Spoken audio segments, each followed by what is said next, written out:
Welcome back to Life is Business. So today, we just kind of spitballing it with y'all, man. What we gonna talk about? Man, we talk about work-life balance, your inner circle, your mindset. You know, we just gonna help y'all to keep moving forward, man. Being forward thinking. I think that's a good one. Being forward thinking. Yeah. Yeah, man. Now let me ask you this: what do you feel like work-life balance? Do you feel like that's possible? Like when you build an empire? I think it's possible. I think it's more of you having a structure of what work-life balance look like. Like, so I think a lot of people be thinking when they hear work-life balance is that, you know, everything is 50-50. I think you already going into it fucked up. You already got. What you said that you got to put 50% here, 50% there. Yeah, that's just not realistic. That's not realistic in almost anything in life. If you a father, a business owner, have a relationship, then where the 50-50 at? That's and it ain't even 25-25 and another 25 somewhere else.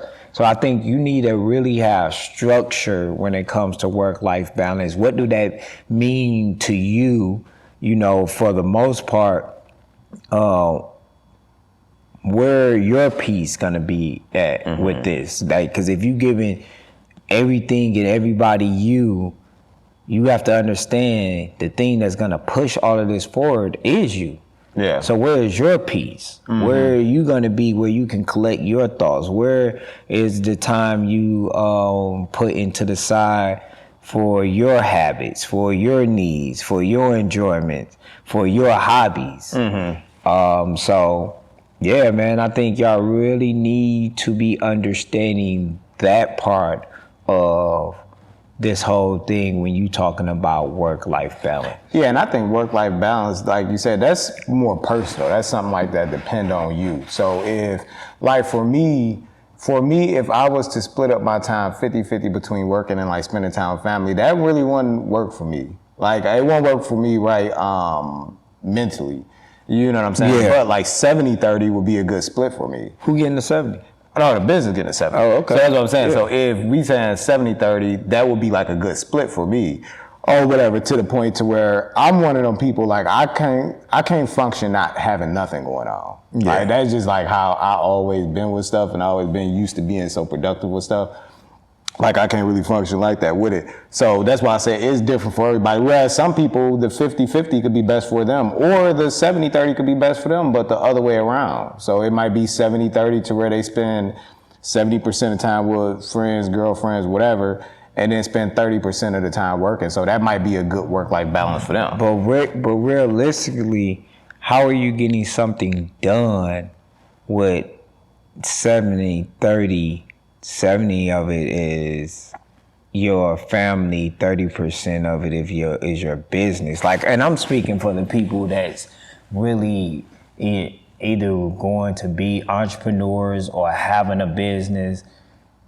You know, your company have to grow. You have to put all this sweat equity into your business for people to know your service or product.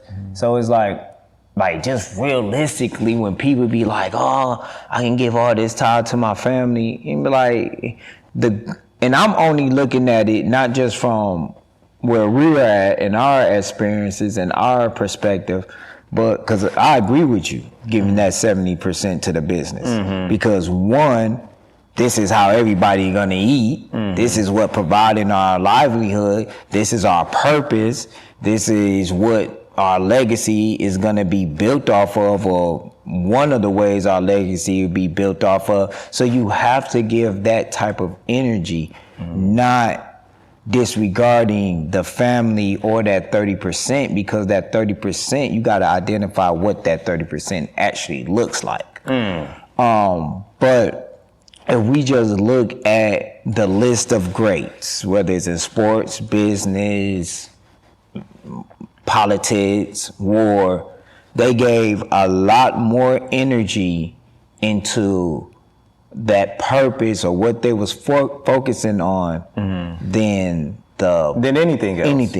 Yeah. To be successful, to be great. Yeah, to be successful and to be great. And I feel like if you go, like, yeah, you can't go into the mindset of like, okay, I got to do 100% of everything right here on the business. Because at the same time, that's why I feel like the balance still come in at, because you still need that. And that's why I like Jim Rohn. So like, I like his thing. He said that the stuff outside of your business that you do affect how you perform inside your business. Oh yeah, for so sure. If you having a good time out, if you having a good time and getting peace with your family and doing whatever y'all do, that might bring back inspiration or motivation to the business, or that might make you grind harder on some stuff.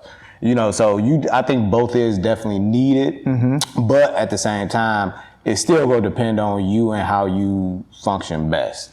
Yeah, I agree with you, because you need that space where you just get away from your business, where you just get away from your company, and that personal life gives you that. Like, me doing boxing training, I don't think about shit when I'm in there hitting those pads, when I'm in there training with the coach.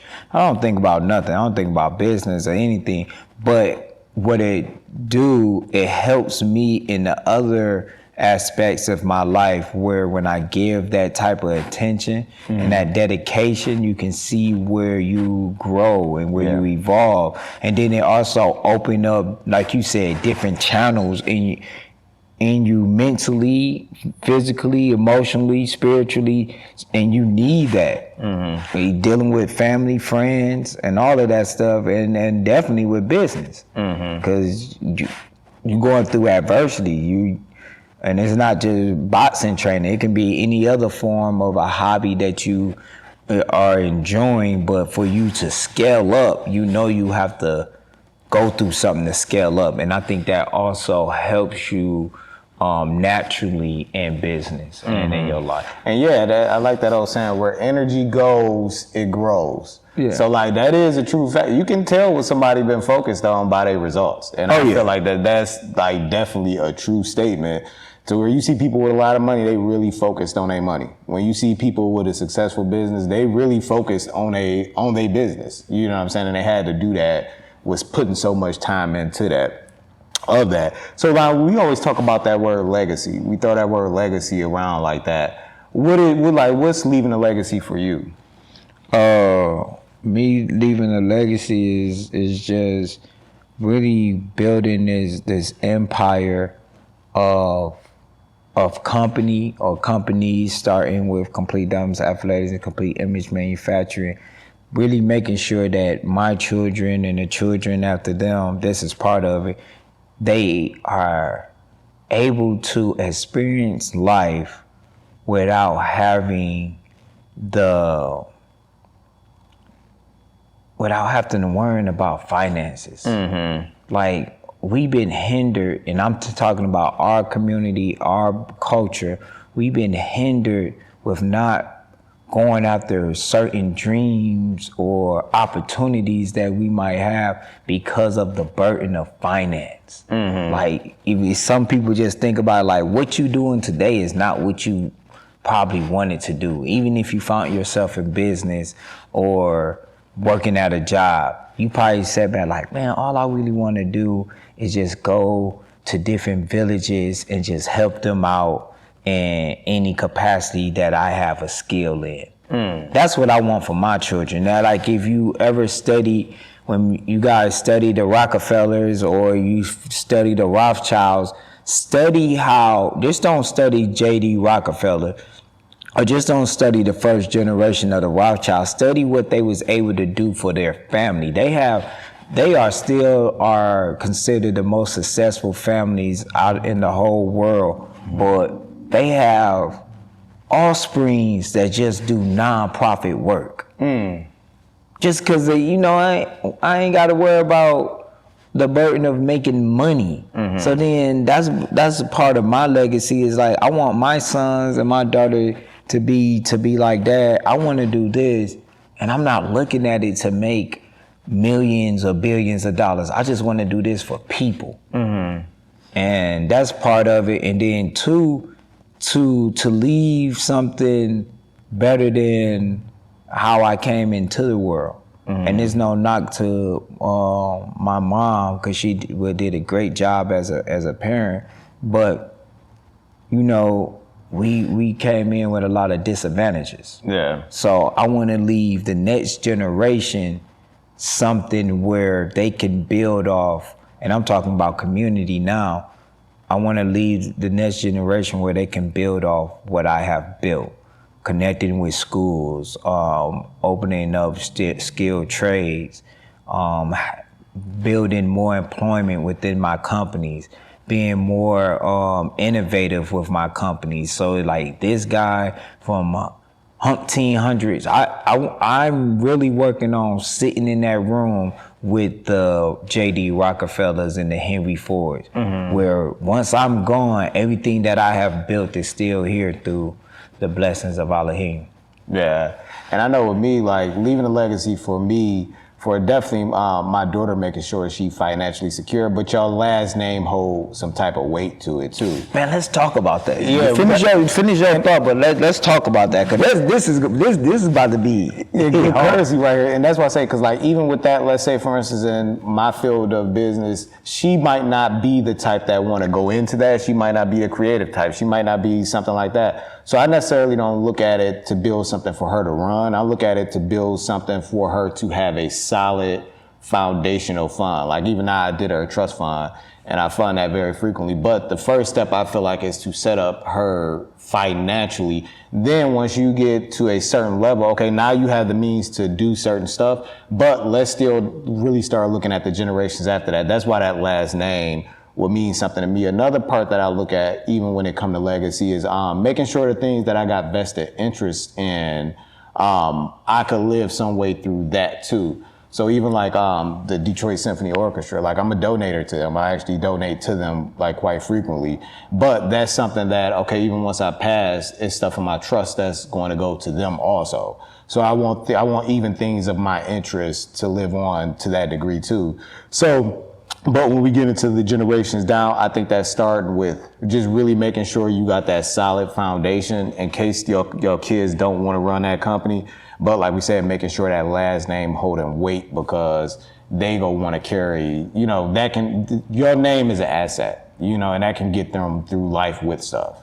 Man, like, and that's a part of that J.D. Rockefeller and the Rothschilds and all like that. So me and my daughter's mom, we was talking about that. You know, she's excited. I'm excited too, but she's excited. And I, you know, as men, we think different. So she's like, yeah, you know, how it's gonna be when she getting married and all like that. And I'm like, well, she ain't taking that nigga last name. And she like, she gotta take his last name. Like, no, she don't have to take his last name. Like, hey, ladies, if you have a more powerful last name than your man, you do not have to take his last name. And if he's ego tripping or pride, you ask him, dude, what is your last name gonna do for us? What rooms can I use your last name in? What doors is it gonna open for our child? That's what we're doing. So not to say that my daughter can't marry somebody that's not on our level of success or wealth. I wouldn't want her to, but that's even more of why you shouldn't be taking his last name, because I'm building our last name, like you said, with a network. It's a network. It's not too many Putmans out there. Yeah. So when you hear Putman, and as we're growing in this whole business industry overall, oh, are you related to Milton Putman? I'm his daughter.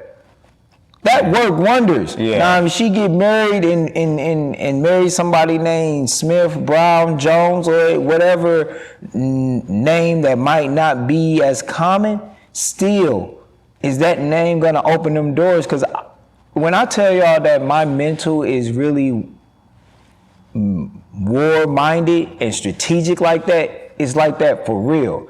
So it's like you're leaving my tribe.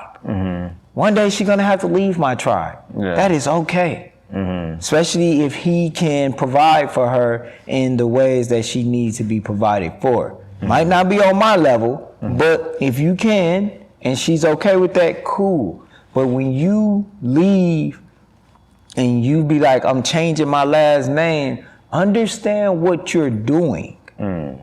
Like, that's the thing. Like, people have to understand what they're doing. And this is in any other culture. We just be so sensitive to the stuff where we have these type of conversations that we don't look at it on a logical and the legacy standpoint of where we are at. Like, you go with a royal family, whoever is the most powerful family, they're going with that last name. So I'm building this for a reason.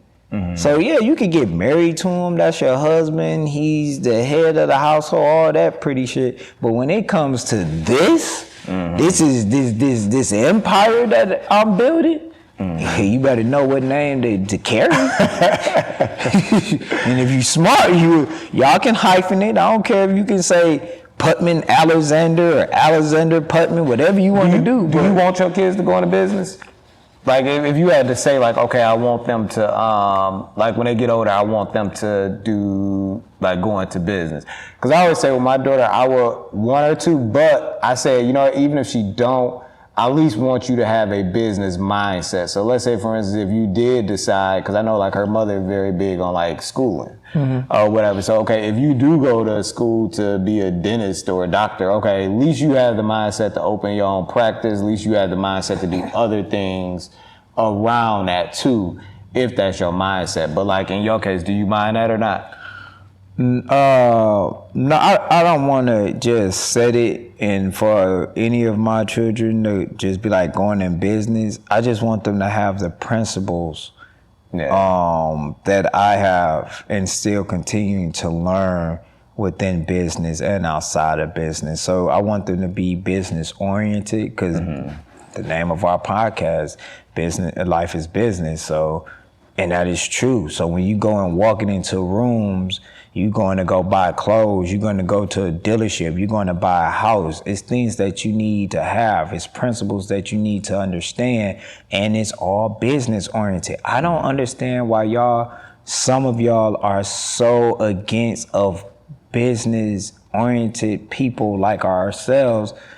Like, because everything you deal with in life is business. No, but you gotta think, a lot of people don't, it's a couple reasons that I've heard a lot of people say they don't like that. They feel like people who in business is conniving in some type of way. Because, like, I think anytime you're a strategic thinker, that comes with, you got like that brings like something like that to you. And then you care about money, or you look at the data of things. So you look at things in a different way than like the average person not gonna look at it. So I think that's why some people think like that. But that's why they ass get duped all the fucking time. Like, okay, people don't want to talk about money and business, but everything you do deals with money and business. You go to church, y'all don't want to hear money and business, but the pastor is passing around the collection plate 20 damn times. He's running a business. He's running a damn business. Yeah. You cry about shit that at your kids' schools and what they can't afford. That is a business. So then when they start charging your ass for some shit, like for your kid to eat lunch or whatever, how you think? You think they just about to go and eat lunch for free? No, it's somewhere in their business structure that they either didn't plan for the lunch to be this much, or that the community that they are in, they can't just provide as many lunches as they want to. It's a business. Once you was born, it's a business. America is a business. Insurance is a business. You getting taxed with everything that you pay for. It's a business. So I'm not saying you have to go into business or have a business, but be business oriented. Know what you buying. Like, yeah, and then know how to spend the money, and then too, like, know. And this is one thing that I really, once I started to understand, it even helped me in the consumer life aspect of stuff. So you either two people in this world. You either a consumer or you a producer. Like, if you're a consumer, you somebody who just spend money blindly without thinking of all the stuff that going behind it. Producers are the ones that's, okay, you go find a way to put a product to the market. You go find, producers is hustlers. Basically, in a nutshell, hustlers and business owners. That's what producers are. But the better you could get as a producer, I feel like the more you even spend money wise as a consumer, because you go spend money, of course. Yeah, but, you gotta spend money. Yeah, but you're not gonna spend it so blindly. Instead of saying, okay, shit, instead of going here buying it, let me go to the actual source and get it. I'm gonna get it cheaper if I go to the source, or I'm gonna get a better quality, better pricing of it if I go to the source instead of going to a middleman like Macy's or whatever. You know what I'm saying? So you kind of understand that too in that aspect. But yeah, that's why I definitely think about that. I think people don't want to be business oriented or get to be defense about business when it come to individuals like us is because y'all just fucking lazy, bro. I'm gonna just call it what it is. Y'all, because you lazy and you don't want to take accountability, you don't want to take ownership, and you hate to hear the shit that is gonna put you in a better position, but what you need to do. So, for example, you see my man, I had to make sure he always making sure he good. But for example, like the pandemic, when everybody was getting the PPP money and all this stimulus check, y'all was not business minded. Yeah. I swear you wasn't. I didn't get it. I didn't take advantage. Wasn't able to take advantage of it because they knew what I was gonna do. I was gonna fuck some shit up. But for the ones that was blessed to get it, look at where we at now, based off the things that y'all did then, cause y'all not business oriented. Yeah. Man, motherfuckers was in, I kid you not, I was selling these breathing masks, Complete Diamonds Athletics breathing masks. You hopped up on that? Yeah. I was selling those boys. Man, so one of the ladies, Miss Clinton, shout out to Miss Clinton, Keon Clinton mother, she supported my business and she bought some of the masks. Mm-hmm. I went to her establishment where she worked at. Bro, it was a line wrapped around the damn store buying bullshit. No knock to her establishment. She don't own it, but she worked there. Don't knock to them. But, and then they was in the line talking about how to get more of the stimulus money that they already spending. Like, look at what you spending it on. Yeah, they thinking in that consumer mindset. Yeah, but even further, like, they not even thinking in a business-oriented mind. Like, do y'all know it's land in Detroit City that you can buy for $100? I'd rather buy my child a piece of land for $100 than going to buy them some fucking shoes for $100. I don't knock them because I like making sure my kids look good too. But I'm just saying, business oriented, and you don't have to be like this all the time. Business oriented to me is just having your things in priority. You're prioritizing what makes the most sense. Not what feels the best all the time. Not what I want to do all the time. What makes the most sense right here. And I'm gonna tell you too how another way to know if you business oriented or not. When some money hits your hand, what's the first thing you think about doing with it? Is you thinking about going to buy some stuff, or is you thinking about how to multiply that? Like, I think that's another thing, because if you listen to most people talk, they talk like, if, let's say for instance, somebody like that, we can use that PPE loan as an example. If somebody like, okay, I'm about to get this bag of, how much was that, like 5,000 or is it 10,000? Or it probably depending on what you put up on that thing. So let's say for instance, if it was 10,000 or something like that. If some people know they about to get a $10,000 check, they go start spending it. That's that consumer mindset. They go start spending in their head like, oh damn, I'm about to go get this, I'm about to go get that. You go get some people, like we was talking about that business mindset, to be like, okay, damn, how can I turn this into like 40 or 50? Like, or how can I turn this into like that? You know what I'm saying? So that's why I say you can always tell when that money hits somebody's hand. I'm gonna help y'all out. For all of the people, it's really this simple. Watch this game I give y'all, and I'm pretty sure, as lazy as a lot of y'all are, and just because you don't want to take accountability, you're not gonna do it. So, and you don't have to be in business for this. So that's for all of the I don't want to be in business type people. Okay, cool. We take that pie. Less competition. But so look, 2 sentences. One sentence. Study what wealthy people do and do that. So study their habits, their characteristics, how they live. I ain't saying nothing. This ain't have nothing to do with their business. The mindset, the community, the culture of wealthy people. So let me stop you right there, because you gonna have some people that's probably listening to this that don't have access to people like that. So you've hung with people like that, you know people like that. So tell them, with you seeing people like that you feel like you've seen them do. Like, far as habits, let's just say, for instance, even let's say their daily habits and work habits. So their daily habits, they structure their day out. They understand, they're more proactive. They prepare their next day on the day that they're on now. Mm-hmm. So, what do that look like? Oh, for a lot of y'all, you don't get your kids ready for school until the morning time, which is crazy. I was taught as a youngster, my mom told us, get your clothes out at night. Iron your clothes and get things out at night. This is what wealthy people do. They have a preparation of what they're doing before anything. Knowing how to break up your finances. What do your finances look like? Some of y'all spend money and don't even know what it look like until it come. You don't identify your bills. I overestimate my bills. That's good stuff.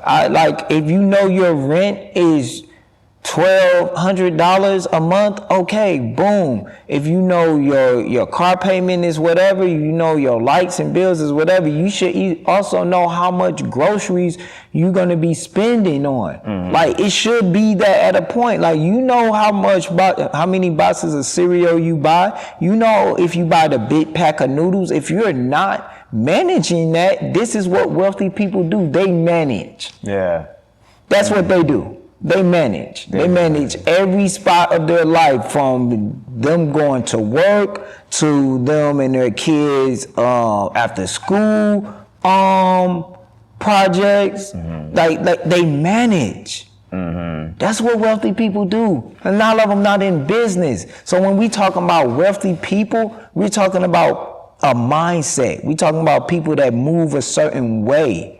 That they understand their finances. They understand their household. Everything is just not chaotic. They got a to-do list. Yeah. That's what they do. In the words of Jim Rohn, you don't start something till you finish it. I like that. And you think about that, that's even how we talking about important planning your day out and planning your stuff out is.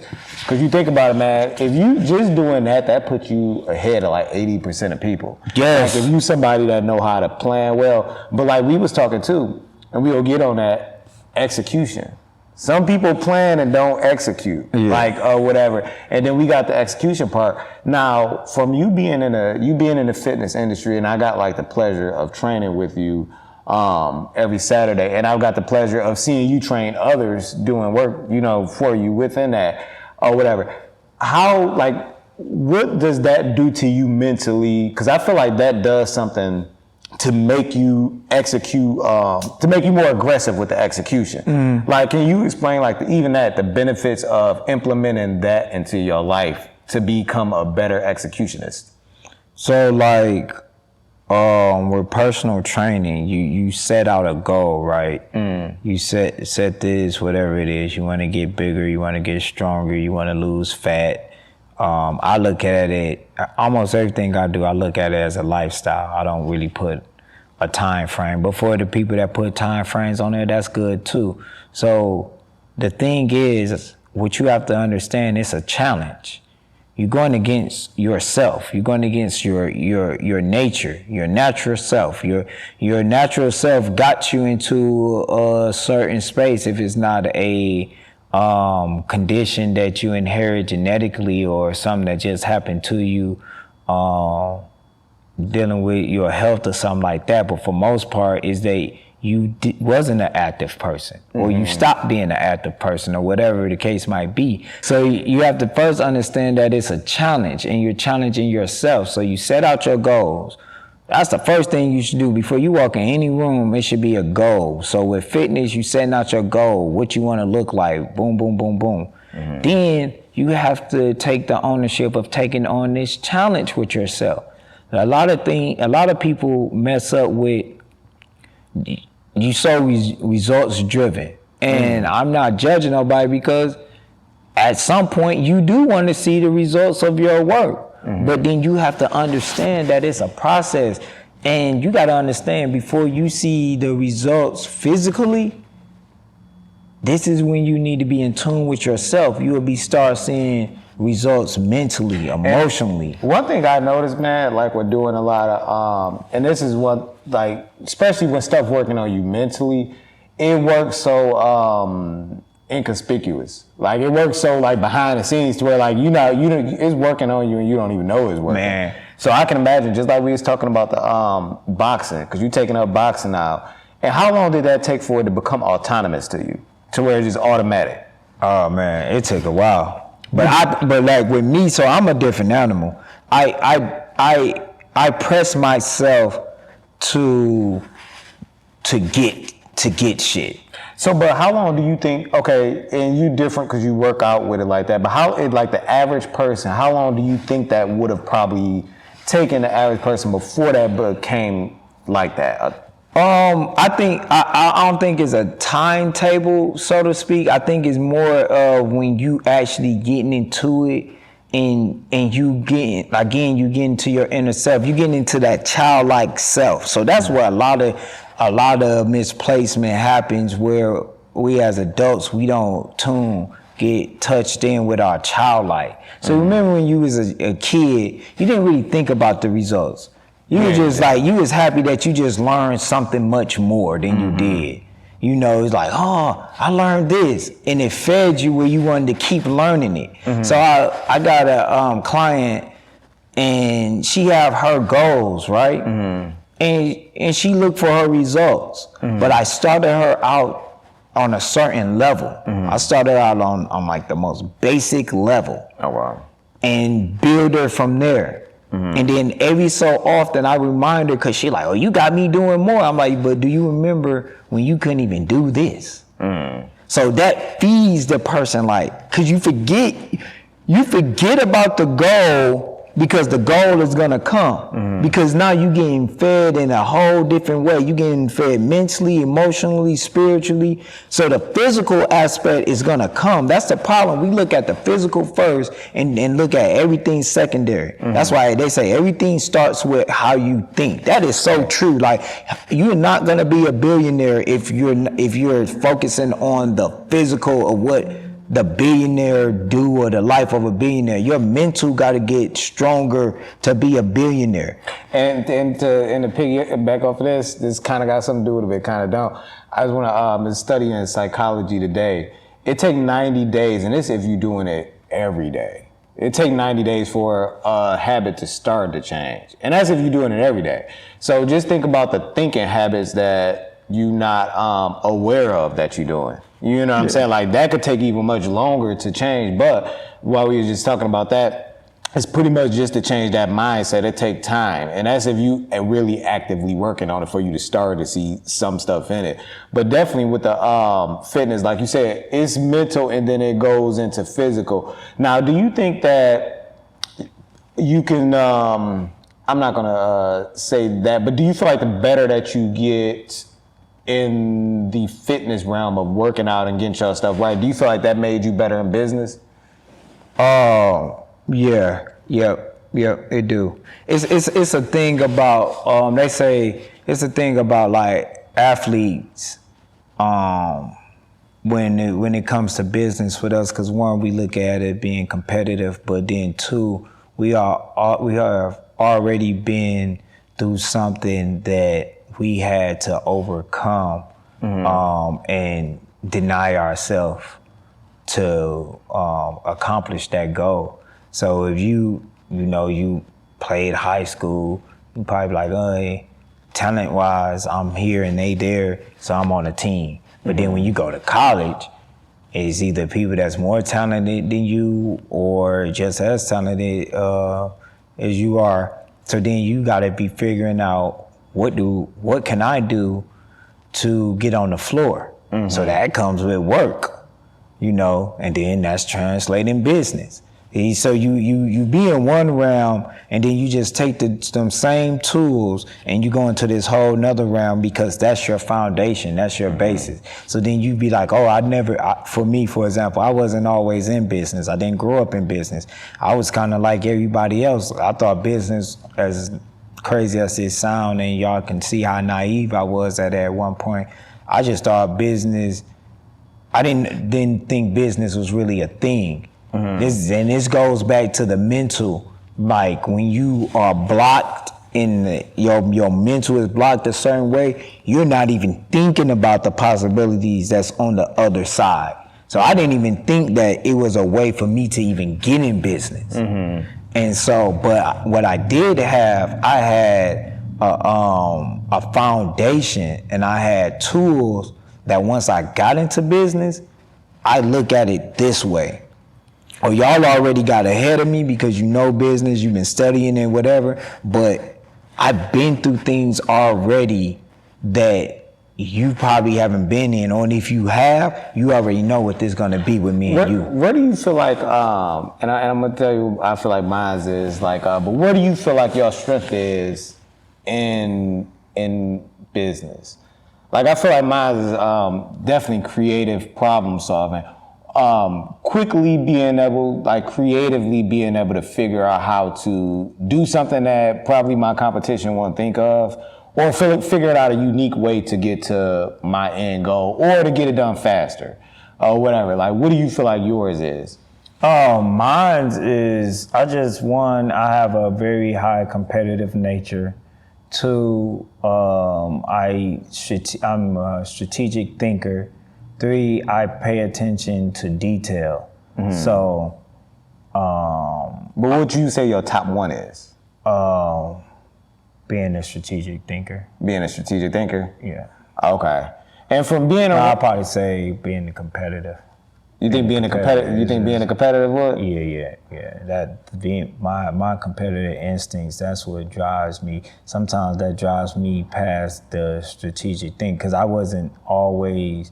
I developed being a strategic thinker. So, did you? So you don't feel like you always been a strategic thinker? Probably in certain ways, but I didn't use it as a tool, or didn't know how to use it as a tool in business to be successful. So like with Complete Diamonds Athletics, I just got out there. There wasn't no strategy to it. We just thought of a name. And I'm about to just come out here and just be bold, and I'm about to compete. I'm about to just really compete. Make sure my stuff is better than your stuff, how I present it. So that's why, like, Complete Diamonds Athletics, you have to be a competitor. You have to go out there with a mental mind frame like, hey, I'm new to this shit, but y'all ain't gonna know I'm new to this shit. I'm coming with what I got. I came in raw with Complete Diamonds Athletics, raw as hell. It was just, I was showing up to business events with just shirts with my logo on there, or jogging outfits with my logos on there, business, like how we dressing now. Yeah, it was just shirts with my logo on there, or jogging pants with my logo. And I'm not saying to do or not to do. It might work for you. It just, people see like my passion, where it came from. They're like, oh yeah, he's something. He came in here wrong, but I can see he got something. So that's what that was.